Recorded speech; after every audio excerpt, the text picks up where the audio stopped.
solo a ti te tengo, pues tú eres mi heredad. Te alabo en verdad.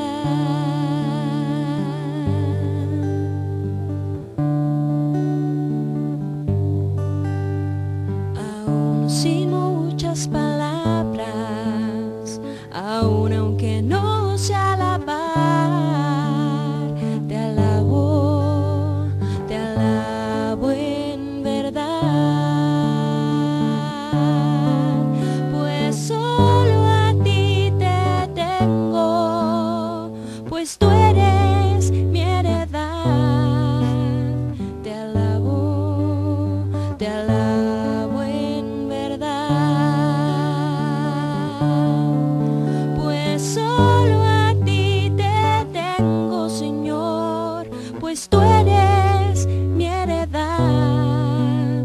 Te alabo en verdad.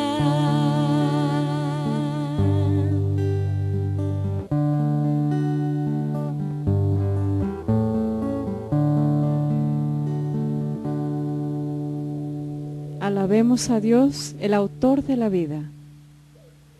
Alabemos a Dios en este día que nos da la oportunidad de escoger la vida o la muerte. Nos va a respetar nuestra voluntad. Usted tiene la decisión de lo que usted va a vivir, lo que su familia va a vivir. Usted puede participar en forma muy distinta en tu vida. Usted se puede sentir víctima, usted se puede sentir atrapado en el dolor sin sentido, o usted puede abrir su corazón y pedir al Señor el don de poder reconocer el valor de la vida y la liberación del poder de la muerte. Con nosotros, Rafael Piña.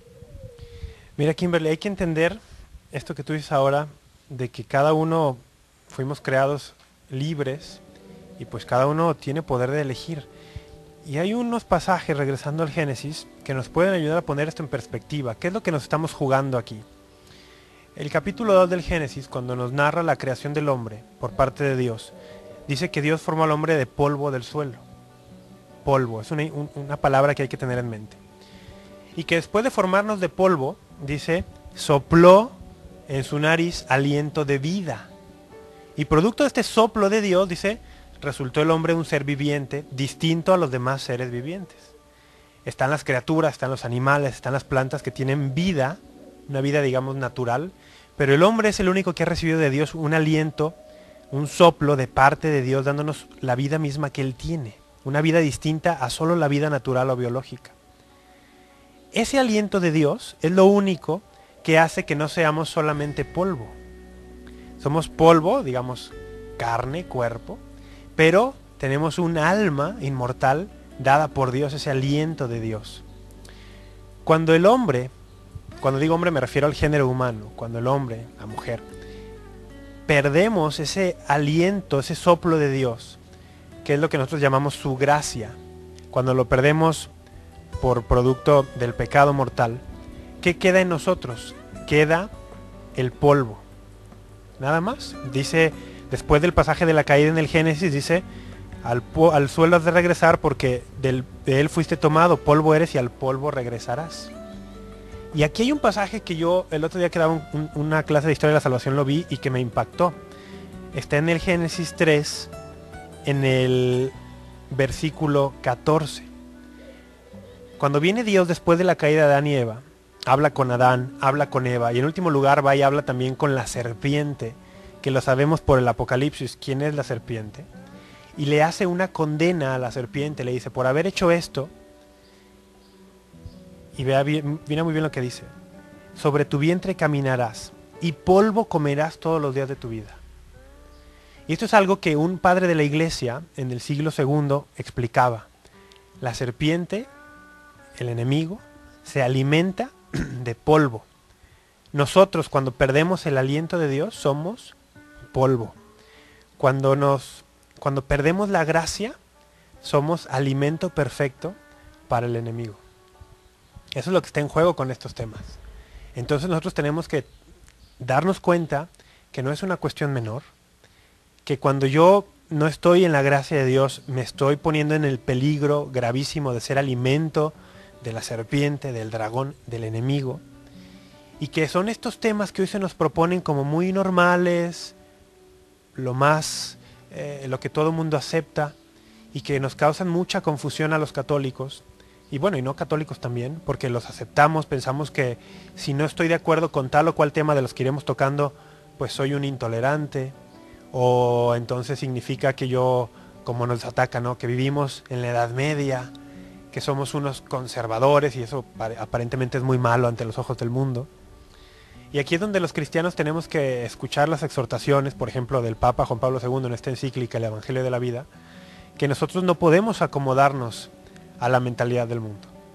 Nosotros tenemos que ofrecer nuestra vida cada instante como un sacrificio a Dios, nuestra forma de vivir, y que estamos llamados a renovar nuestra vida, renovando nuestra mente, nuestra manera de pensar. El cristiano no puede pensar como piensa el no cristiano, y por lo tanto tampoco puede vivir como vive el no cristiano. Y esto tiene aplicaciones prácticas muy concretas, porque desafortunadamente si no escuchamos esto, vamos a ser cristianos, y cuando me refiero a esto digo cristianos jóvenes, adolescentes, adultos, casados o solteros, en la condición de vida que estemos, vamos a ser cristianos que vamos a vivir según la mentalidad del mundo y no según la mentalidad de Dios. Y aquí es cuando vamos a entrar a esta cultura de la vida o cultura de la muerte de la cual hablábamos en el bloque anterior. Si no escuchamos esta invitación, si no la hacemos nuestra, corremos el grave riesgo de convertirnos en un cristiano de nombre, incluso tal vez de asistir a misa. El Papa en su encíclica tiene un párrafo muy fuerte, dice incluso de apostolado, de comunidades, pero que en la práctica en estos temas seamos del mundo. Y es un riesgo, porque a veces muchos de nosotros digo, bueno, yo ya voy a misa, yo ya rezo, yo ya asisto a congresos, yo ya estoy en un apostolado, pero si tu manera de pensar no la ha renovado Jesucristo con este evangelio de amor y de vida, puede ser que tu manera de pensar sea la del mundo y que estés todavía en el territorio donde puedes ser comido. Y esto es muy importante, ¿por qué? Porque el Papa dice, hay que evaluar incluso, dice, nosotros en las comunidades, hasta qué punto estamos comprometidos con el evangelio de la vida. Y muchas personas no se comprometen no porque no quieran, sino porque no saben que estos temas tan delicados tienen tanta trascendencia. Yo quiero pensar, y estoy convencido, que la enorme mayoría de los católicos que en estos temas siguen teniendo la mentalidad del mundo, o seguimos, porque en mayor o menor medida todos la tenemos y hay que luchar, no es por mala voluntad, no es por mala fe, no es por un deseo de ir contrario a lo que dice el Evangelio o dice nuestra Madre Iglesia, es por desconocimiento. Y por eso un espacio como este, como tu programa, pues hay que aprovecharlo y nos viene bien para ayudar a que ese desconocimiento sea menos y que tengamos conocimiento de estas nuevas amenazas, como decía el Papa, que tenemos enfrente. Rafa, cuando hablamos del Evangelio de la vida, estamos hablando de proteger, de valorar, de defender la vida desde su momento de concepción. Así es. Hasta su momento natural, o sea, el momento que Dios nos llama. Muerte natural. A su presencia, o encontremos, así como tú dices, una muerte natural. Sí, que sí. no podemos interferir ni con leyes, ni con actos, ni con nada, en lo que es el plan de Dios perfecto para cada ser humano, ¿no es así? Claro. Y en este espectro que va desde que nacemos hasta la muerte, pues hay un montón de amenazas y de ataques, y dice la encíclica, a los ataques que conocemos de siempre, las guerras, el hambre, la opresión, la injusticia, todo esto que ya lo conocemos, dice, ahora, trágicamente e irónicamente, con el aumento y el avance de la tecnología, que tendría que ser un bien para todos los hombres, siempre utilizada para bien, dice, muchas veces la técnica, la tecnología se ha empleado para generar nuevas amenazas. Entonces tenemos amenazas que hace 100 años eran impensables a la vida, ¿no? Que vamos, ni siquiera hace 50 años eran impensables, y muchas veces disfrazadas de algo muy bueno, maquilladas por afuerita como algo bueno y necesario. Pensemos por ejemplo en esta que viene primera en la lista, y que es la amenaza a la vida por nacer, lo que conocemos con el nombre de aborto. Mira, desafortunadamente es una palabra que a lo mejor ha estado tanto en los medios, en los debates, que muchos de nosotros ya nos hicimos insensibles a esta realidad. Y aborto es nada más una palabra cargada de debate, cargada de controversia, pero no es hasta el momento en que vemos una imagen de esas que hasta nos revuelven el estómago, de un pequeñito destrozado, descuartizado, cuando empezamos a tomar conciencia de lo que esta realidad es y que tantas y tantas leyes en tantos países del mundo nos quieren llevar a un estado de mente donde lo aceptemos. Hace no muchos años, todos los países del mundo tenían leyes contrarias a esto. Todos los países, cristianos o no cristianos.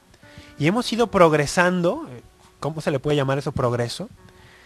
Al grado de que ya quedan poquísimos países que son como santuarios de la vida, donde se protege aún la vida en el vientre. Cada vez menos países lo protegen y están sujetos a un ataque organizado, sistemático. Hoy las fuerzas de la muerte, encabezadas, hay que decirlo, por muchos organismos de la ONU, por organismos a nivel mundial, tienen como su objetivo, y esto ni siquiera lo esconden, ya no es como que esto sea algo secreto, no, está publicado en sus actas, en sus misiones, en su visión, enfocar sus esfuerzos en aquellos países que todavía defienden la vida. Y vemos cómo países, como lo fue América Hispana, se vio sometida a ataque tras ataque. Hoy países como Costa Rica, como Nicaragua, como Chile, que en sus legislaciones todavía protegen la vida, están sufriendo ataques de organizaciones mundiales, donde se viene condicionando de hace ya 4 o 5 décadas ayuda económica del Banco Mundial, del Fondo Monetario Internacional, a condición de que tu país implementes políticas antinatalistas, políticas abortistas, de lo contrario no te dan apoyo. Esto es de lo que estamos hablando. Es algo que se ha ido calando poco a poco en nuestra mente como algo aceptable, como algo bueno, como algo que es necesario. Y como decía yo, se nos maquilla incluso como con un tinte de misericordia, ¿no? Son los derechos de la mujer. Es que hay muchos pobres en el mundo. Es que hay muchos niños enfermos en el mundo. Necesitamos el aborto para que esto acabe. Y hacíamos una distinción hace un instante que hay que hacerla. Una cosa es acabar con la pobreza, que es algo que todos nos tenemos que involucrar. Como el Papa Francisco, ¿qué tal nos ha dicho? Dice, a ver, cada cristiano tiene que hacerse un poquito más pobre. Allí en su situación. Tengas mucho o poquito. Cada cristiano se tiene que ser un poquito más pobre para compartir con el otro, porque siempre hay uno que necesita más. Bueno, pues una cosa es acabar con la pobreza y otra muy distinta es acabar con los pobres. Porque ahora se quiere pretender acabar con la pobreza, acabando con el pobre en la forma de aborto. Si ya está concebido, matarlo. Y también se quiere acabar con ellos en la forma de la eutanasia. Porque la eutanasia no solo es para los viejos, ahora vamos a hablar un poco de esta eutanasia. La eutanasia es para cualquiera que parezca indeseable. Alguien con poder quiere hacer una ley para que podamos matar a los indeseables. Y esto nos recuerda inmediatamente al nazismo, a los crímenes terribles del comunismo. ¿Por qué? Porque alguien con poder va a decidir arbitrariamente quién es deseable y quién no. Y eso es lo que estamos haciendo. Cuando aceptamos el aborto, estamos permitiendo que en nuestro mundo se instaure como reina la ley del más fuerte. La ley de la selva. Sálvese quien pueda. ¿Por qué? Porque el poderoso va a determinar quién es deseable para él y quién no.